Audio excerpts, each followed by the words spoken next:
Hi everyone, in front of me I've got OPPO A5 Pro and let me share with you how to update the apps on this device. So first of all, the most important thing is the internet connection, which I do not have. So let me quickly connect to the Wi-Fi, and at the same time I will explain everything to you.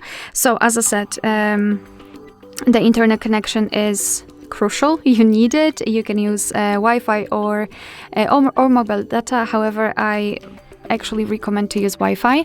And the second thing is that you will be able to follow all of my steps if you've got your Google account added to the device. If not, you will have to do it right now after entering the Play Store, or you can simply check out a tutorial of how to add and remove a Google account in this specific device if you don't want to do it on your own. Alright, so let's enter the Play Store. And right here we have to tap on this circle in the right upper corner. Now let's tap on Manage Apps and Device and tap on Manage.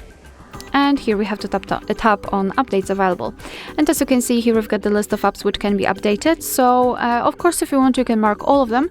If not, just choose specific apps, mark them, and tap on this update icon in the right upper corner.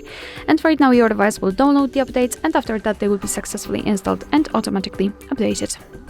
Alright, so that will be all. Thank you so much for watching. Please hit the subscribe button and leave the thumbs up.